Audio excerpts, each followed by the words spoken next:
Salut tout le monde, c'est Ulysse de VIP pour une nouvelle vidéo. Donc aujourd'hui je vais vous faire un tutoriel sur les bases de Word 2013. Car comme vous l'aurez remarqué si vous avez téléchargé la version 2013, l'interface a beaucoup changé par rapport à Word 2003. Et donc je pense que ça nécessitera un petit tutoriel. Enfin plutôt même un gros tutoriel parce qu'il va durer assez longtemps. Donc vous m'excuserez si vous trouverez que je suis un peu lent sur certains trucs, mais sur certaines choses à expliquer.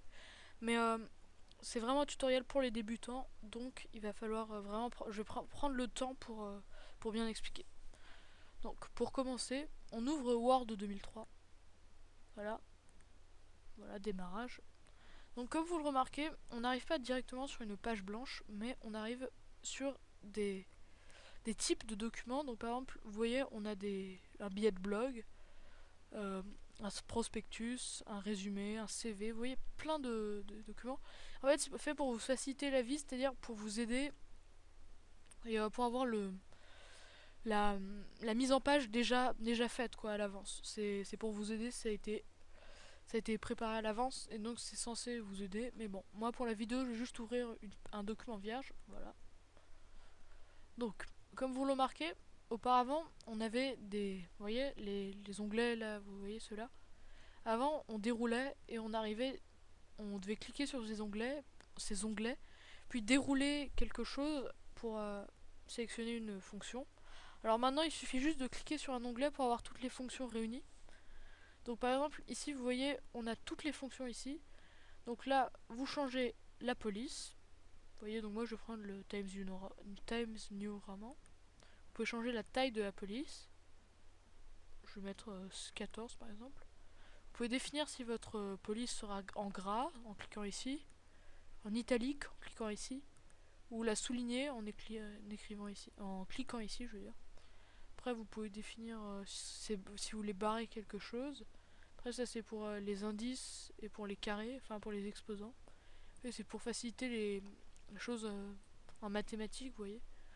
Ensuite, ici, c'est une petite commande ajoutée, c'est pour augmenter d'un cran la taille de la police. Donc là, ça va augmenter à 16. Et vous pouvez descendre ici sur le petit A. Donc là, il y a un grand A, c'est pour augmenter. Là, il y a un petit A, c'est pour baisser. Donc là, je vais rebaisser. Ensuite, ici, c'est pour les effets de texte. Donc par exemple, vous voyez, vous pouvez choisir comment ça va être présenté. Est-ce que ça va être une lettre toute simple? Est-ce qu'il y aura une petite ombre, une réflexion, une lumière? Vous voyez, des choses de genre. C'est un peu pour créer des effets de style, quoi. Ensuite, ici, ce sera le fond derrière la lettre. Donc par exemple, jaune, si j'ai envie. Donc là, vous voyez, je clique ici. C'est chez jaune. Bon, moi, je vais mettre aucune couleur parce que c'est beaucoup plus simple. Là. Ensuite ici c'est pour sélectionner la couleur des lettres. Donc c'est noir par défaut mais vous pouvez choisir bleu, enfin toutes les couleurs disponibles quoi, à peu près. Ensuite ici c'est pour mettre la, la lettre en majuscule, en minuscule ou en petite majuscule. C'est assez bon, bizarre. Ça c'est pour inverser la case. Donc par exemple vous passez, imaginez, de ça, par exemple la casse. Par exemple, et là vous cliquez sur inverser la casse et vous obtenez ça. Voilà. Ensuite, donc, attendez, j'efface. Donc ici, c'est pour créer une liste de plus. Après ça, c'est pour mettre votre texte à gauche. Ici, c'est pour le centrer. Voilà. Ici, c'est pour le mettre à gauche. Ici, c'est pour le centrer. Ici, c'est pour le mettre à droite. Et ici, c'est pour le mettre à peu près normalement. Ensuite, ici, vous choisissez la couleur du fond. Donc, par exemple, vous voyez, vous pouvez mettre en bleu, en vert. Il suffit juste de cliquer sur une couleur. Moi, je vais laisser comme ça. Après, ici, vous pouvez trier par ordre alphabétique. Bon, ça c'est pas très utile. Ces dernières commandes sont pas très utiles. Et là, ici, c'est pour la globalité. Donc ça, c'est vous choisissez. En fait, c'est des polices prédéfinies. Mais donc c'est pour si vous connaissez pas à quoi correspondent les polices ici, c'est des polices qui vous montrent à quoi cela va ressembler. Et donc c'est un peu pour les novices, on va dire. Mais si vous connaissez bien vos polices, je vous conseille plutôt ce bouton-là. Ensuite, je vais taper quelque chose, par exemple bonjour. Voilà. Vous remarquerez que si je le sélectionne, on arrive directement sur les commandes de base, donc par exemple changer la police, donc on peut changer directement. Et vous voyez, donc je vais mettre en monotype Corsiva. Ensuite, vous voyez, si vous voulez, vous n'avez même pas besoin de cliquer pour la taille de la police. Il suffit juste de regarder. Et vous voyez, vous n'avez même pas besoin de changer, c'est juste un essai en fait, en quelque sorte. Voilà. Ensuite, pour le gras, bon ça faut cliquer par contre. Pour l'italique pareil. Bon ça j'ai pas besoin à cause de ma police. Pour le souligner pareil.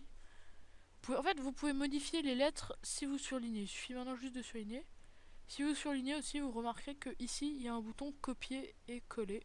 Ou couper, voilà. Ou reproduire la mise en forme. Donc par exemple je veux copier, je coupe. Et là il vous suffit de cliquer sur ce bouton pour coller. Voilà. Ensuite, donc dans l'outil insertion, vous trouverez tout ce que vous pouvez insérer. Donc par exemple, vous pouvez insérer un tableau. Ça c'est un peu une des choses les plus courantes. Donc là, il vous donne quelques petits types de tableaux, mais bon, l'important, c'est pas très utile. Voilà, donc là vous choisissez le nombre de cases. C'est beaucoup plus rapide parce que avant il fallait le définir manuellement et donc maintenant il suffit juste de pointer la souris comme ça et vous choisissez votre nombre de cases. Et en plus, il suffit de regarder pour voir ce que ça va donner. Donc c'est très simple. Moi je vais prendre un tout petit tableau tout simple, voilà. Ensuite, donc là, quand vous avez créé votre tableau, vous arrivez directement dans l'outil création. Donc c'est un nouvel outil de Word 2013, donc c'est pour choisir à peu près tout ce que vous pourrez modifier sur votre tableau. Donc par exemple, l'opacité des lignes. Donc par exemple, vous voyez, il suffit que je laisse comme ça pour voir ce que ça va donner. Ici, vous voyez, vous changez de couleur toutes les lignes. Ici, il n'y a plus de ligne verticale. Ici ça, bon, là vous avez plus de ligne verticale, enfin vous avez qu'une seule ligne verticale, voilà, donc et là il n'y a plus de ligne du tout. Donc après vous pouvez aussi choisir la couleur du fond, les styles de bordure, la couleur du stylet, mais c'est pas des trucs très utiles quand on est directement. Et donc là, pour quitter l'outil création, il suffit juste de cliquer sur accueil, voilà. Ensuite, donc on revient à l'outil insertion, enfin à l'onglet insertion. Donc vous verrez que vous pouvez aussi insérer des images. Donc là il suffit de cliquer ici, puis d'insérer par exemple, bon ça c'est un travail que j'ai fait en art plastique, vous voyez, vous pouvez cliquer sur insérer, voilà, et ça va s'insérer automatiquement. Enfin, c'était plutôt une image que j'avais trouvée sur internet. Alors ensuite, donc vous pouvez insérer des images en ligne. Donc ça c'est des images que vous aurez trouvées sur internet. Vous pouvez insérer des formes. Donc par exemple vous cliquez ici, regardez, vous insérez par exemple, je vais insérer un rectangle, donc vous cliquez ici et là vous dessinez votre rectangle et voilà, vous avez un rectangle. Donc après avoir dessiné votre rectangle, vous pouvez dessiner par exemple, choisir la couleur. Donc moi je vais mettre en blanc. Le contour, la couleur du contour, donc je vais mettre en noir. Les effets, donc est-ce qu'on veut comme ça, avec de l'ombre? Est-ce que ça peut être en biseau, enfin en rotation? Voilà, vous voyez, plein de trucs. Honnêtement, bon, moi ça me sert pas à grand chose, mais voilà. Et après pour revenir, vous faites pareil avec accueil, insertion, enfin voilà, le menu que vous voulez. Ensuite, donc vous pouvez insérer des images smart art. Donc en général, c'est plutôt des trucs professionnels, les images smart art. Donc par exemple des hiérarchies, des cycles. Ça c'est par exemple pour les arbres, pour les organigrammes ou les arbres généalogiques, des pyramides, des relations, plein de choses. Vous voyez, c'est assez utile. Vous pouvez insérer des graphiques, évidemment, donc des graphiques en camembert ou des graphiques en courbe, en histogramme, enfin plein de choses. Vous pouvez insérer des captures, donc des photos.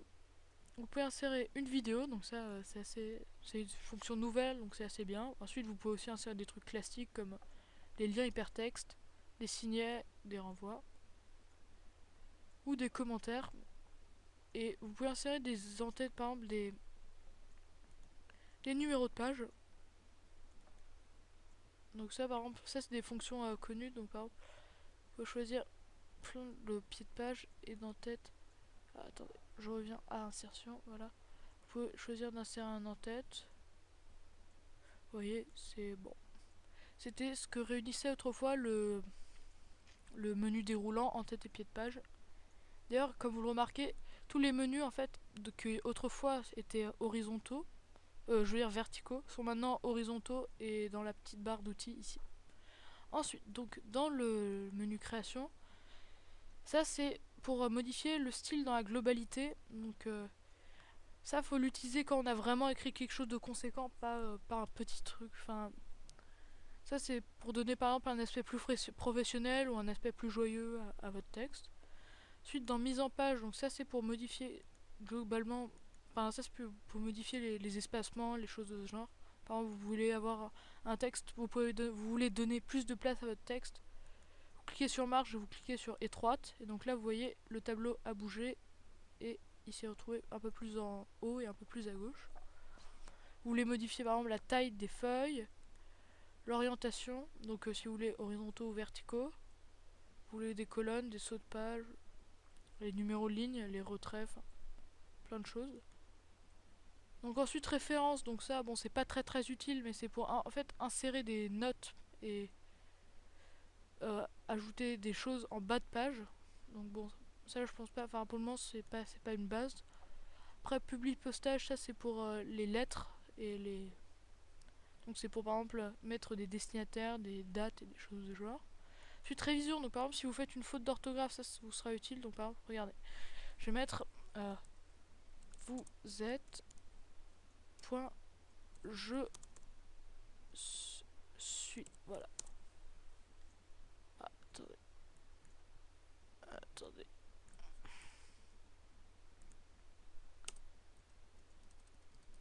Voilà, donc vous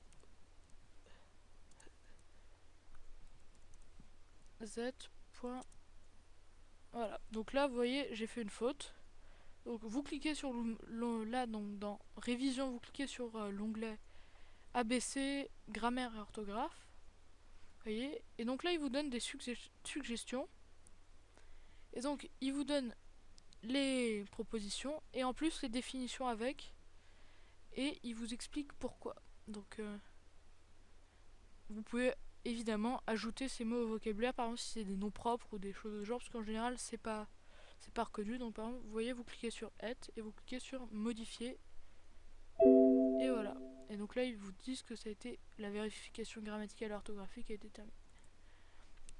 Ensuite donc dans affichage, donc ça c'est le dernier onglet, donc ça c'est vous choisissez comment, en fonction de quoi vous voulez afficher votre document. Par exemple son mode de lecture, si c'est une page, si c'est une page web, enfin ça c'est pas très utile honnêtement. Ensuite donc par exemple vous voulez enregistrer votre document, donc soit vous cliquez, la solution la plus simple c'est de cliquer sur ces deux petits carrés et de faire enregistrer. Donc là vous arrivez directement dans le menu dans fichier, ou alors si vous voulez enregistrer d'une autre manière, vous cliquez sur fichier puis sur enregistrer. Vous voyez ça revient au même. Après vous cliquez sur, par exemple vous voulez enregistrer dans mes documents, donc normalement c'est déjà mis d'avance, mais si c'est pas mis il suffit de cliquer sur enregistrer sous, ordinateur, parcourir, et là par exemple dans bibliothèque, mes documents, voilà. Et donc moi je vais l'appeler bonjour 1, voilà, je l'enregistre, et voilà. Ensuite donc examinons le mode fichier. Donc déjà vous avez les informations, donc vous pouvez protéger votre document par exemple en mettant un mot de passe ou définissant qui peut modifier. Après vous pouvez bon ça c'est pas très utile. Après vous pouvez mettre dans une nouvelle fenêtre un nouveau document en cliquant sur nouveau, et là vous revenez au même menu que si vous aviez ouvert Word. Ensuite en cliquant sur ouvrir, vous tombez sur les fichiers que vous voulez, enfin c'est pour ouvrir un fichier déjà existant. Donc par exemple là il vous propose les endroits où vous avez normalement enregistré, donc soit votre cloud SkyDrive Microsoft, soit un fichier sur votre ordinateur. Par exemple moi si je veux ouvrir bonjour 1, bah il suffit, voilà, je tombe dessus. Ensuite après bon il y a les classiques, donc enregistrer, fichier enregistrer sous, donc là vous choisissez le lieu où l'endroit où vous voulez enregistrer. Ensuite imprimer, si vous voulez imprimer votre document, donc ça il vous propose tout vos imprimantes, vos choses de genre. Ensuite partager, donc ça si vous voulez partager sur un blog ou présenter en ligne votre document. exporter. Donc ça, bon, c'est pas très utile, mais bon, si vous voulez créer un document PDF et le mettre sur une page web, ça peut toujours servir. Et après, fermer, c'est ça si vous voulez fermer Microsoft Word sans cliquer sur la croix. Donc normalement, votre document, il va être enregistré dans un format qui s'appelle le docx. Donc on va vérifier ça. Document. Voilà. Donc bourgeois 1, attendez, on va mettre propriété. Voilà. Voilà. Ah non. Bourgeois 1. Voilà. Propriété. Donc vous voyez ici, ils mettent type de fichier .docx. Donc en fait, c'est une nouvelle extension, c'est-à-dire que ce fichier a été enregistré comme un fichier docx, donc qui ne peut s'ouvrir qu'avec Word 2013. Donc par exemple, si vous avez Word 2010 ou Word 2003, vous ne pourrez pas ouvrir ce fichier. Donc pour changer, pour pouvoir l'ouvrir avec Word 2003, ce qu'il faut, c'est cliquer, donc on revient à nos documents, cliquer sur fichier, enregistrer sous. Bon là, vous laissez comme ça. Après, vous faites semblant de changer, mais vous ne changez pas. Donc voilà, vous cliquez sur mes documents. Et là, dans type, au lieu de cliquer sur document Word, vous cliquez sur document Word 97-2003. C'est-à-dire que vous aurez, voilà, bon, vous cliquez, donc vous faites enregistrer. Donc c'est-à-dire que ce document pourra être ouvert avec, bon ça on s'en fiche, pourra être ouvert avec Word 2003. D'ailleurs, comme vous le voyez, il y a écrit mode de comptabilité ici en haut de l'écran. C'est-à-dire que ça peut être ouvert avec n'importe quelle version de Word depuis Word 1997. Bon, bah voilà, c'était un tutoriel pour vous me présenter les bases de Word 2013, je veux dire. Donc si ça vous a plu, n'hésitez pas à aimer la vidéo ou à la commenter. Et vous pouvez même vous abonner à ma chaîne. Donc moi je vous dis salut et à la prochaine vidéo.